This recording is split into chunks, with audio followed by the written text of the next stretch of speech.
Hello everyone, how's it hanging? It's me Tangociss, back at ya with another review. Hopefully everyone's keeping alright, having a good day and whatnot. Anyway, for the review, today we're reviewing Portal Stories Now. Now, Portal Stories Now here is probably the closest we're gonna get to a Portal 3 anytime soon. But is it any good? Well, let's find out by watching my review, shall we? Now, Portal Stories Now is a mod taking place between the two games, except this time we have a different protagonist with a coolly designed portal gun. I think going into anything else might be spoilers, so that's what you're going to get for now. So as always, we're going to start things off with the positives.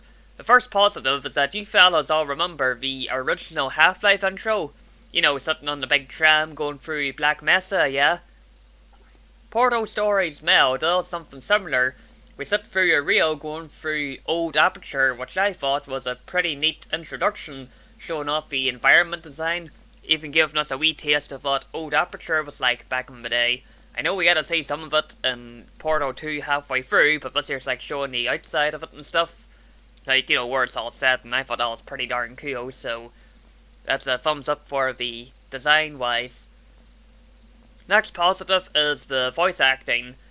Cave Johnson's back, as you can probably hear him in the first part of the game. We even have a new personality core named Virgil. I hope I said his name right. Whoever did his voice acting did a very good job of things. I think there's more voice actors and whatnot throughout the game, but they all did an excellent job, I gotta say. Aside from that, now for the negatives. I think the only main negative is that the soundtrack, despite being a good job, is a wee bit repetitive at times. Although you can turn it off in the settings. I just want to mention it now, just in case you just want to give it a wee listen on YouTube, or you can go ahead and turn it off. Aside from that, that's the only main negative, so we're going to go on ahead and go through the neutral areas now. Honestly speaking, the only main neutral area is the puzzle difficulty. The puzzles, you see, are quite tough. Now, there is a guide on the store page. If you do get stuck and you want to look up how you do them, that's completely fine. The guide's on the Steam store page.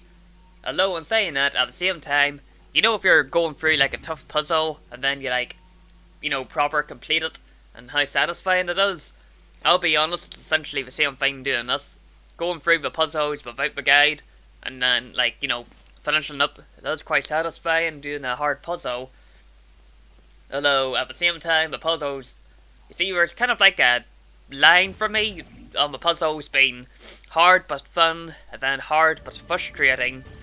Honestly speaking, it sort of is going to be hard but frustrating at times, at least for someone like me, who, even though I've gone through Portal, and then the co-op campaign, even the extra maps of the Jam Man. Good series, by the way, if you want to go and check it out on his YouTube. But, even though they are a bit frustrating at times, it is quite satisfying getting them complete. But essentially, if you don't want to hear me ramble on, basically if you're stuck, look it up on the store page for a playlist on how to do the puzzles. That should probably sort you out.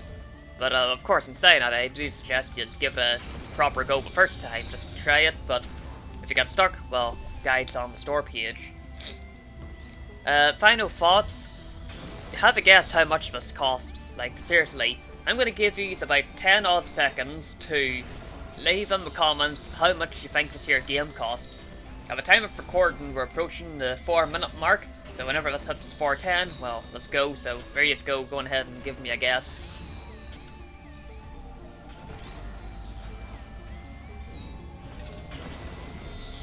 Okay, by now I'm going to assume that you've got your comments in, so have a guess how much this is.